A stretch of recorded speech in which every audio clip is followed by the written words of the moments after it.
Hey folks, I'm just going to level with you straight out of the gate. I've been waiting to get my hands on this case since just after the turn of the year. I had contacted Raijintek to get some details on their very popular Mini-ITX case, and one thing kinda led to another, and I ended up getting an early access sneak peek at some of their initial concept images and renders of a new in development case, along with a maybe you should just wait for a bit suggestion. And since then I've been eagerly waiting the release. So when I got a UPS notification that something was on its way to Scotland from Germany, I was understandably a little bit excited. But at this point, in my head at least, the hype train for this little ITX case had been bombing down the track for months. And the big question of whether it can possibly live up to expectations is one that I'm going to try and answer today.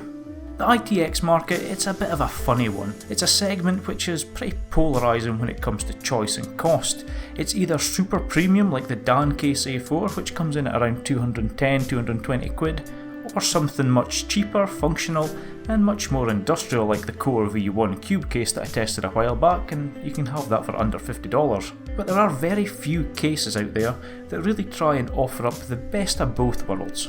Premium design at a low price, and Raijintek is aiming to do just that, taking the best bits of the super premium offerings that the ITX form is known for, and bringing those features to a much more reasonable price point. So we're already ticking the box for value. The case I've got here is the Ophion Evo, which by all accounts is the same as the regular Ophion, but it adds a little bit extra headroom to accommodate a 240mm radiator. Other than that, the two case SKUs are pretty much identical. The case comes with a chambered design, with one half of the case being dedicated to the motherboard and PSU, while behind the motherboard tray is a vertical mount for a graphics card, up to 330mm long. The case comes nicely protected, and inside you're going to find the instruction and installation guide, a few cable ties, some filtration pads, and various screws and fittings for the SSDs. So nothing really notable in terms of accessories, but the real test is going to be completing a system in it. And to do this we're going to be building a Ryzen 5 system sitting on the ASRock Fatality ITX motherboard, along with 8GB of RAM, an M.2 SSD and one Kingston 2.5-inch SSD as well for mass storage. Coupled to this, I thought I'd try in a few different graphics cards just to see how the Ophion handles the cards of varying sizes, and to be honest with you, building in the Ophion, it looks like it's going to be pretty easy, well, as easy as an ITX compact build could be. There's two glass panels which are held on by 4 screws each, and the panel itself is nicely located on rubber grommets, which means that even once we've unscrewed all 4 screws, it won't fall off. And having the panel sitting just under 10mm or so away from the frame means we should get decent enough airflow into the components.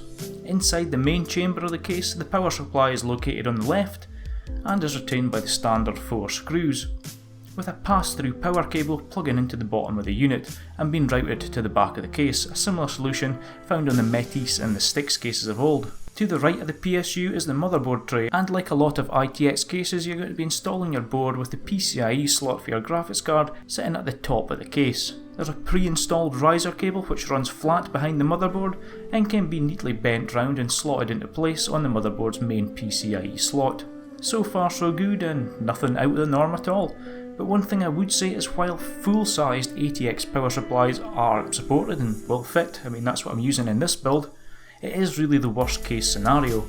At best, you're going to want a fully modular PSU with custom length cables, as even with something like this, a semi-modular Corsair CX550M, the length of the non-modular cables are suited for a typical ATX sized build.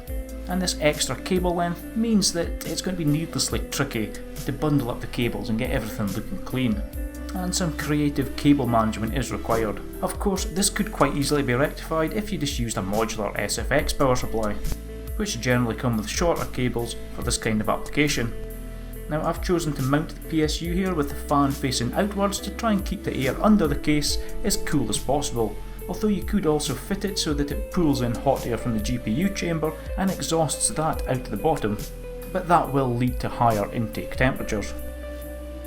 With the power supply, motherboard, CPU and RAM installed, you're going to want to move on to the AIO liquid cooler. This Evo variant here supports up to a 240mm radiator with fans, so that's what we're going to try and cram in here, the trusty Orcus 240, and you are going to want to install the fans first, and install it into the case as a unit. Just when it seems like it's not going to fit, it slides into place. The AIO holes line up perfectly on top, and a few screws later you're wondering why you ever doubted it would fit at all. It's snug, but there is just enough room to ensure that no cables were in the way of the fans. Now in this configuration the AIO takes care of the CPU coolant and air exhaust, but you might want to add an intake fan, and there is space for this below the motherboard, where a single 120mm fan can be used to draw cool air in from underneath the case. Doing this has a few benefits. Firstly, if you're using an AIO, it means that it gets some air moving over the CPU area and the VRMs.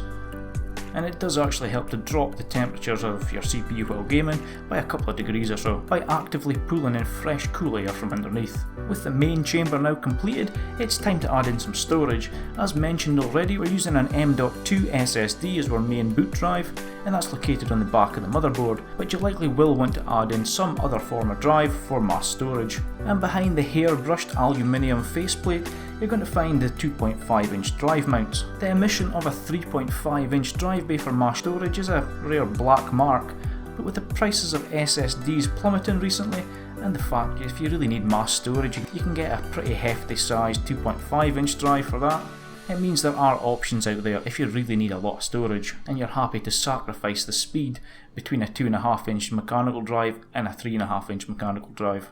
So with a couple of drives installed and the wiring tidied up in the main chamber, the last thing for me to do was to install a graphics card. And this is where I was both impressed and frustrated. The Ophion will fit cards up to 330mm long, which means even my chunky RX Vega 64 or one of the new RTX cards would fit in nicely. But you will want to plan ahead when it comes to the height. Since this was shaping up to be a mid-range system, I installed first off the GTX 1060. Nothing fancy, and it's one of Gigabyte's fairly basic Windforce cards, but due to a slightly taller PCB, which in turn raises the PCIe connectors, it was a very tight fit with the connectors pressing up against the AIO fan shrouds. Now this is not the case with all cards. An RX 480 for example, again from Gigabyte, this has a few millimeters of clearance simply because the PCB is lower and longer, and the cables fit fairly easily even though they're still snug. So how much of a headache you're going to be fitting your card is really going to be defined on a card by card basis. Now I installed the AIO first, but if your card is taller, I found that it's probably better to get it connected up to the PSU first and then try and squeeze in the AIO for the least amount of headaches. Of course, if this is not a new build and you already have a graphics card and it's going to be looking tight, then you can alleviate this niggle by either using low profile fans on the AIO, a 90° PCIe power connector, or even just opting for a 120mm radiator rather than the 240. And of course there's always the option of using a graphics card which gets all its power from the PCIe slot, which in a compact case where you want to reduce complexity and cable mess might actually be a good idea. And as you can see, something like this GTX 1050 Ti slots in nicely and is much more straightforward. When I first got the case I was slightly sceptical that the side panel gap would be enough to keep the temperatures under control. And while it is of course a little bit warmer than an ATX case, the sound dampening is actually very good in the case. It's usually the case when you've got something that's so densely packed. It absorbs a lot of the sound, and that actually means you can kind of crank up the fan curve a little bit without it being any more intrusive. And that will actually bring temperatures much more in line with what you would expect with a normal build. Using the RX 480, the GTX 1060 and the 1050 Ti as well as my Vega 64, everything boosted to pretty much the same clock speeds as it would in my full test rig.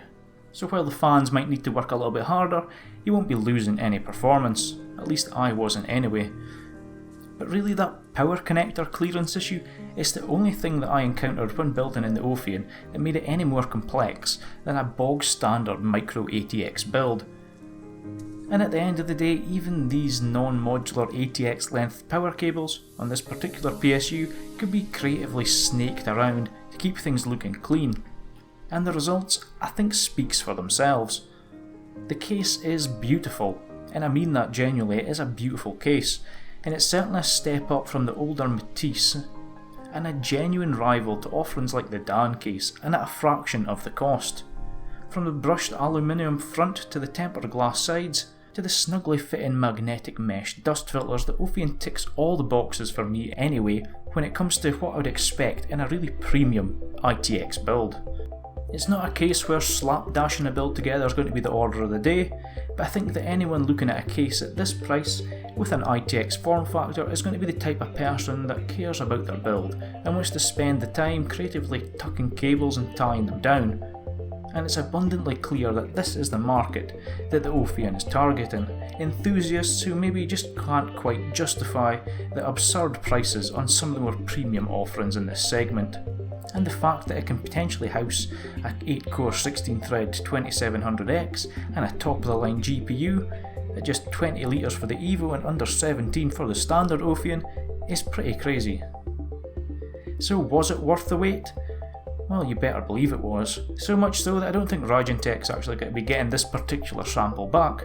Lost in the post or something. Honest. So to sum this one up, well, it gets a very hearty recommendation. It's a step up in terms of quality and design from the previous generation of Raijintek cases, and progress is always good to see, especially for a fairly young company. It will accommodate a high-end build cleanly, and the fact that it supports that full ATX power supply is a big plus. The quality and the materials used throughout on the whole are really good, with my fingers coming away unscathed thanks to the lack of sharp edges, and I'll say it again, but it really does look a lot more premium than a lot of cases in this segment of the market. The lack of the 3.5-inch drive bay is something to consider, but I'm sure the creative among you will probably be able to squeeze one in somewhere. And the only other points of consideration is that an SFX PSU with shorter cables, or a fully modular ATX power supply with custom cables, will allow you to have a cleaner build overall. But that really kinda goes without saying, and the fact that it's only that, and me telling you to take the height of the GPU into consideration, that's the only two kinda standout points, kinda says something just about how great the case actually is, when it's only these external factors that are causing concern here. For me, the pick of the bunch, it has to be the Evo that I've got here.